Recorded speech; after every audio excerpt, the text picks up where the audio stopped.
Alors, rebonjour. Alors, éclairage juridique sur cette question très sensible. On va avoir un éclairage, je dirais, lumineux sur les libertés et un éclairage un peu plus sombre sur la lutte contre les dérives sectaires. Vous allez voir que c'est les deux faces d'une même médaille. Et on va entrer dans ce prisme sur une notion de vigilance à double niveau. Alors, vous le savez, ça a été rappelé, évidemment, il y a des choses concrètes qui se passent, il y a des vraies victimes, il y a des signalements à la Miviludes, il y a du contentieux en abus de faiblesse ou pour violences sexuelles répétées, il y a des allégations médiatiques sur les dérives sectaires et nos pasteurs, nos responsables, nos églises évangéliques ne sont pas épargnés. Donc, on a une situation de fait qui est là et dont on doit prendre acte. Quant au cadre juridique, il faut avoir un regard simplement très lucide. Le droit s'applique, on est obligé de faire avec. Et donc, je vous propose vraiment un regard lucide à double niveau. D'une part, il y a un cadre juridique qui appelle forcément au respect des libertés individuelles au sein de l'Église. Donc là, il s'agit de protéger les personnes dans leur propre exercice de leur liberté et de prévenir les dérives autoritaires dans notre contexte religieux, mais ce même cadre contient aussi des risques intrinsèques sur nos propres libertés de culte. Donc on a une vigilance interne, une vigilance aussi par rapport à une potentielle menace externe à travers ces dispositifs de lutte contre les dérives sectaires. Et vous savez bien que dans une société sécularisée, eh bien, on comprend de moins en moins ce qu'est l'Église, ce qu'est l'autorité spirituelle, ce que va être un accompagnement pastoral, ce que va être la prière pour la guérison. Donc, la communauté chrétienne risque aussi de souffrir, d'être moins comprise dans son vécu. Et donc, il faut aussi qu'on veille à ce que tout cet arsenal législatif que je vais vous décrire ne soit pas appliqué à tort et vienne finalement nous fragiliser nous-mêmes dans notre exercice libre de notre culte et dans notre propre organisation. Donc le sujet n'est pas simple et on va essayer de le déployer ensemble.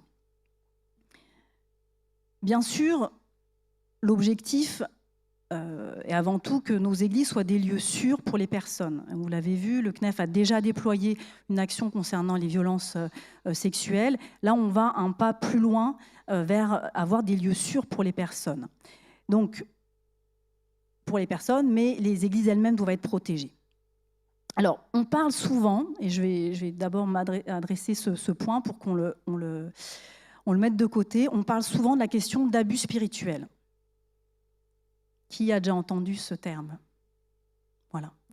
C'est un terme qui désigne assez facilement ce qu'on pourrait dire de ce qui peut se passer dans les églises, dans les milieux religieux, etc. Alors, en tant que juriste et aussi avec mes collègues européens, nous n'aimons pas et nous ne favorisons pas ce terme. Pourquoi? Parce qu'il véhicule l'idée que finalement, le milieu religieux ou le milieu spirituel aurait l'apanage des abus et des dérives. Or, c'est faux. Il y a d'autres contextes sportifs, politiques, etc., sont aussi visés par ces abus de faiblesse, ces problèmes d'autorité et de restriction des libertés d'autrui.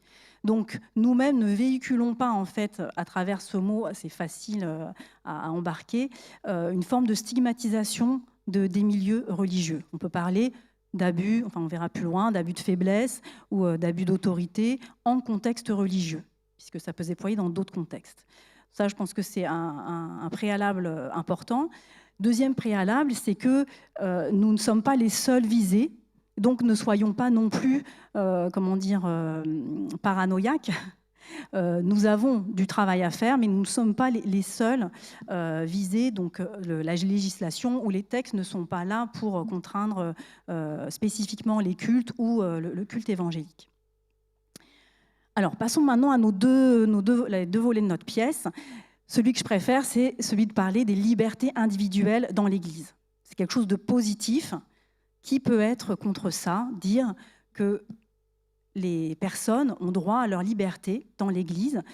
Et vous savez que l'Église n'est pas une zone de non-droit. Quand vous entrez dans l'Église, dans une communauté chrétienne, le droit s'applique partout, donc vous ne pourrez pas y échapper. Et ce n'est pas votre autorité spirituelle ou votre accréditation en tant que pasteur ou responsable qui vous permettra de faire des choses, or qui ne seront pas appréhendables par le droit. Et donc les libertés, c'est vraiment le socle issu de notre droit constitutionnel, européen, international. C'est vraiment les libertés fondamentales, inaliénables, c'est-à-dire qu'on ne peut pas vendre, dont on ne peut pas se déposséder, imprescriptibles, qui n'ont pas de fin et qui sont propres à chaque être humain. La liberté de pensée, de conscience, de religion, le droit à la vie, le droit à la propriété privée, le droit d'association, le droit à l'intégrité physique, l'accès à la santé, la liberté d'opinion, la liberté de circulation. Ça a l'air un peu des grands principes comme ça, mais vous allez voir qu'en pratique, ça prend tout son sens. Et donc toutes ces libertés ne s'arrêtent pas au seuil des communautés et des églises. Et c'est vrai qu'il peut y avoir une tension entre l'exercice de ces libertés par les personnes et le collectif, le groupe.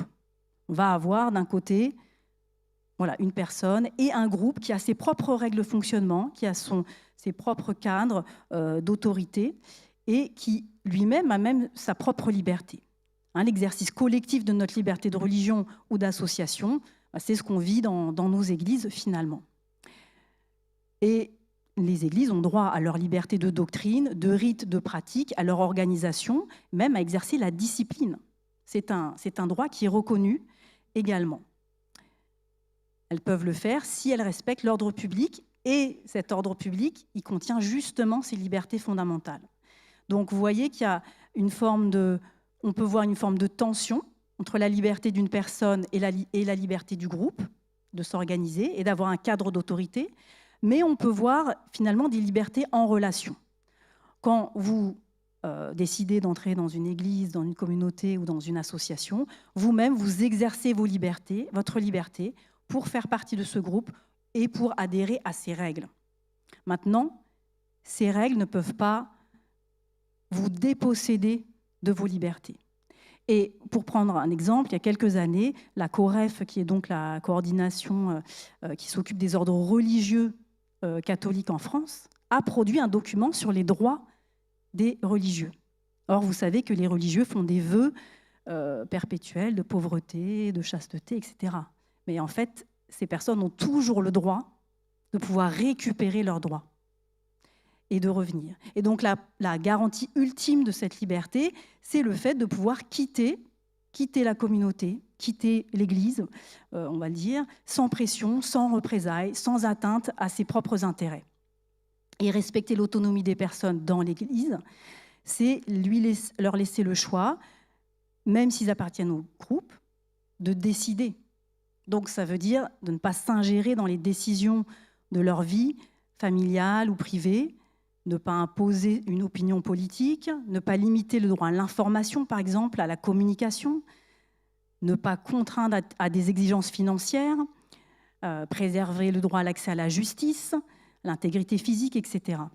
Donc on le comprend assez facilement quand on ne pense pas à nos églises et quand on pense à des groupes sectaires, à des groupes qui ont obligé leurs membres à faire des suicides collectifs. On le comprend assez facilement quand on regarde de l'extérieur, mais quand on regarde nos propres communautés, parfois on a peut-être du mal.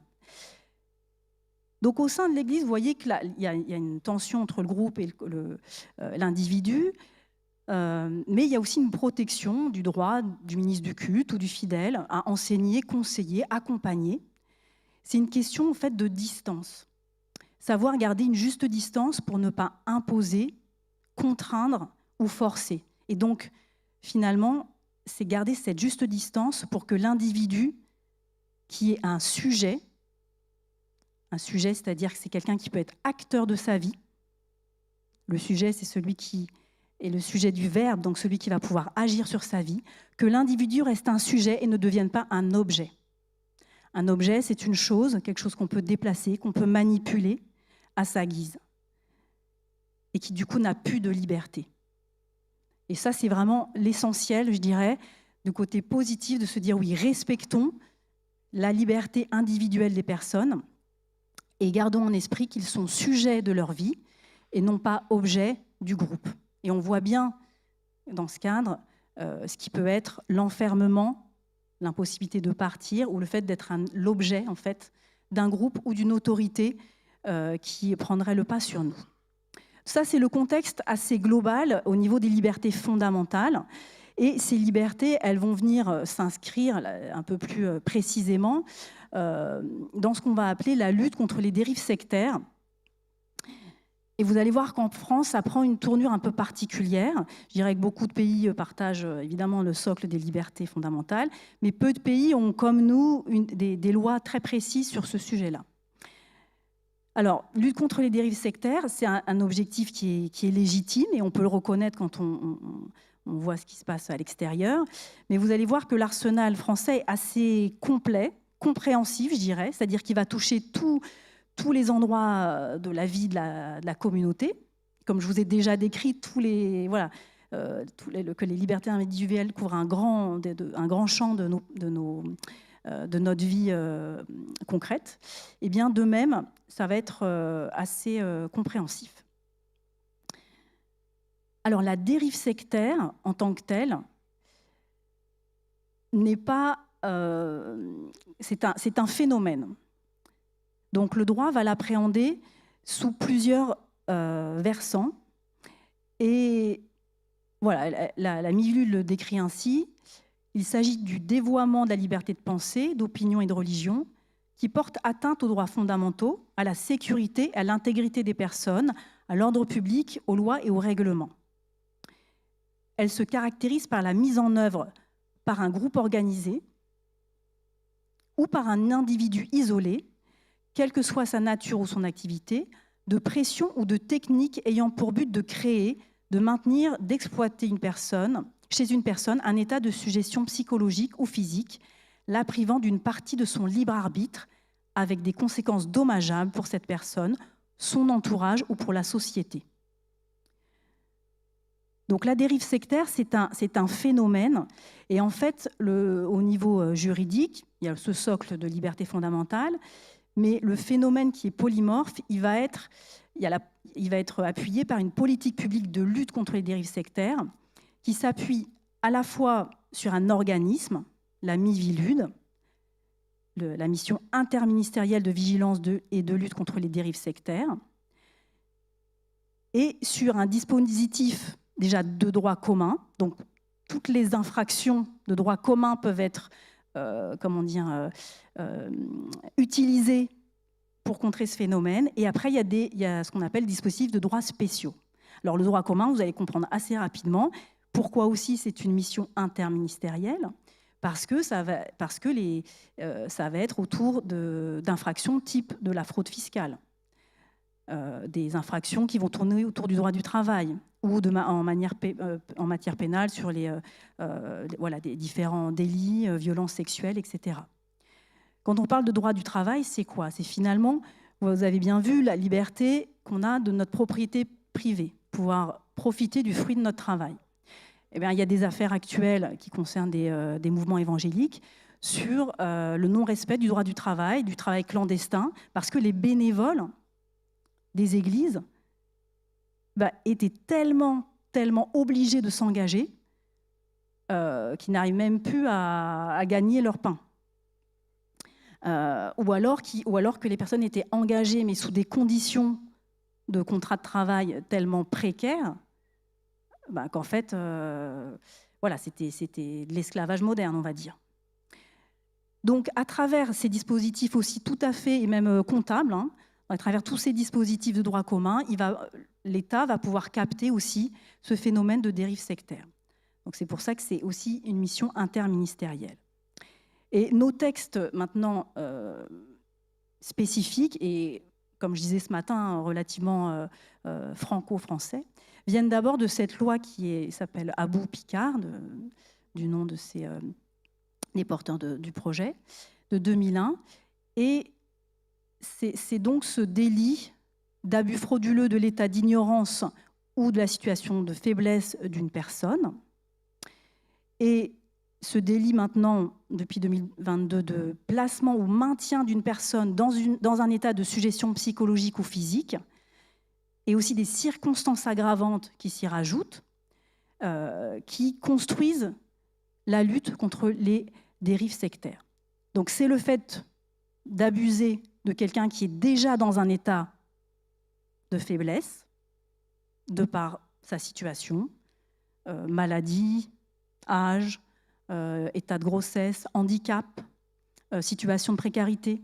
Donc des gens qui sont déjà dans cette situation-là. Ou alors le fait de placer des personnes dans un état de suggestion psychologique ou physique, dans un état finalement de dépendance envers quelqu'un dont ils vont devenir l'objet. Et il y a un nouveau délit aussi qui s'est rajouté en 2022, celui de la provocation à l'abandon ou à l'abstention de soins et l'adoption de pratiques risquées pour la santé, ce qu'on appelle les dérives thérapeutiques, qui est venu s'ajouter. Et donc, vous voyez que ce modèle français, il vient protéger des gens qui ne se peuvent pas se défendre et qui deviendraient l'objet de manipulation. Il vient protéger aussi des gens qui pourraient paraître tout à fait forts et capables de résister, mais qui, au fur et à mesure, vont devenir des objets.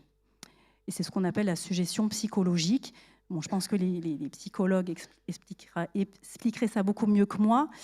Mais ce qui est intéressant dans ces délits, c'est que on perçoit ce phénomène à travers le fait d'exercer des pressions graves, réitérées, ou des techniques qui vont altérer le jugement.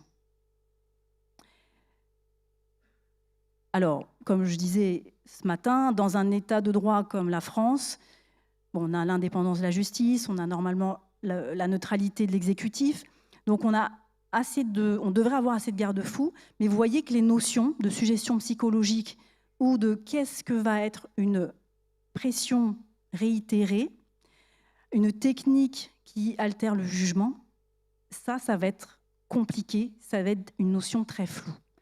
C'est pour ça que ces dispositions sont assez critiquées, parce qu'elles peuvent être très facilement instrumentalisées dès qu'elles se déploient dans des États beaucoup moins démocratiques, et elles sont utilisées contre des groupes minoritaires, parce qu'on va dire, voilà, vous exercez des pressions graves et répétées, et vous exercez de la suggestion psychologique contre les personnes. Donc pour nous, qu'est-ce que ça veut dire ?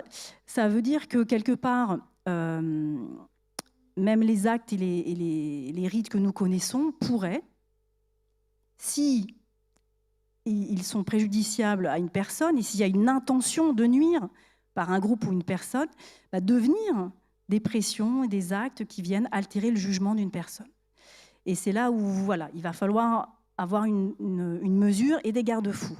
Pourquoi ? Parce que l'autorité spirituelle, et même la prière, qui peut être répétée, même le meilleur accompagnement pastoral, même le meilleur groupe de maison, la meilleure prière de guérison pourrait être qualifiée comme une pression exercée de manière répétée et une technique propre à altérer le jugement d'autrui. Donc il nous faut, dans toutes ces choses qui sont bonnes et qui sont protégées par notre liberté d'organiser le culte, notre liberté de choisir nos pratiques, il nous faut être vigilants à respecter la liberté des personnes.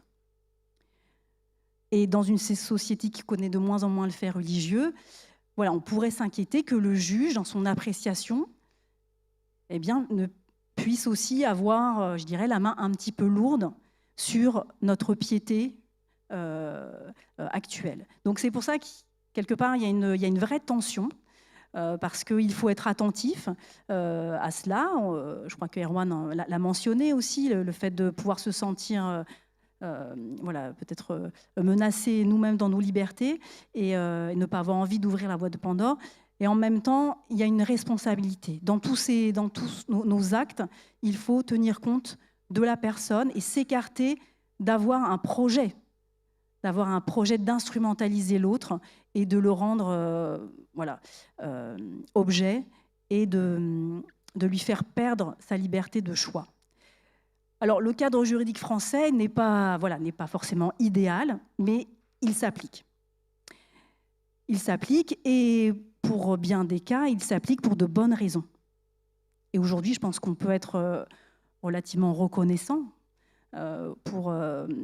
voilà, pour notre cadre, même s'il a quelques défauts et quelques risques. Finalement, aujourd'hui, il me semble qu'il constitue plutôt un levier pour nous. Nous n'avons pas le choix de toute façon, je vais vous dire, mais un levier pour des bonnes pratiques. Des bonnes pratiques, pourquoi? Parce que le risque, vous voyez, le risque réel, il ne réside pas dans notre doctrine chrétienne, mais dans la pratique, dans la pratique, dans ce qui se vit dans nos églises, dans le rapport d'autorité, dans le respect des choix personnels des personnes, de leur vie privée, de leur vie professionnelle, dans les exigences financières qu'on va demander, dans l'exigence d'engagement des bénévoles, dans le rapport aux soins médicaux, dans l'ouverture à des violences, finalement, dans l'enrichissement personnel aussi des dirigeants. Et finalement, le risque, il se loge dans la logique de toute puissance sur les fidèles. Et donc, c'est là où il faut certainement faire des efforts. Et on ne va pas pouvoir se réfugier derrière la liberté de culte pour justifier des pratiques qui seraient objectivement préjudiciables aux personnes. Donc le cadre de l'autorité peut être un cadre guéri pour la liberté des personnes.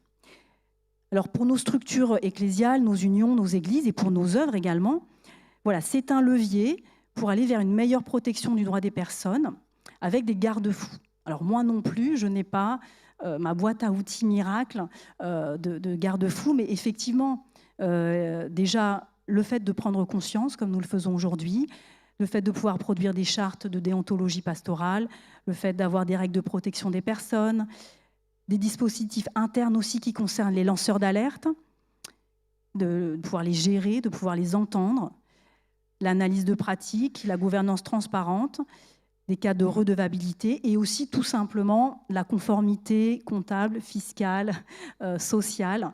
Ça ne fait pas de mal. Et donc tout ça, ça va être dans un... Je pense que ça va relever le niveau de nos églises. Et pour conclure, c'est vrai qu'on est devant de toute façon un impératif légal. Et ce cadre juridique, plutôt que de le voir comme une menace, voyons-le comme une opportunité. Et mettons nos forces, notre amour du prochain, notre liberté en Christ, dans cette opportunité de vouloir mieux servir, de vouloir être aussi mieux compris dans nos pratiques par l'extérieur et avoir vraiment la possibilité d'une gestion lucide, responsable de l'autorité dans l'Église pour garantir la protection des personnes, leur liberté non seulement en droit et pour échapper à des contentieux, mais aussi leur liberté en Christ. Et le CNEF, je vous le promets, restera lui-même vigilant et lui-même un lanceur d'alerte si l'application de ce dispositif par les pouvoirs publics devenait un danger pour notre propre liberté de culte. Donc ça, c'est, je pense, l'éclairage que je pouvais vous donner aujourd'hui et j'espère que nos travaux cet après-midi seront fructueux. Merci.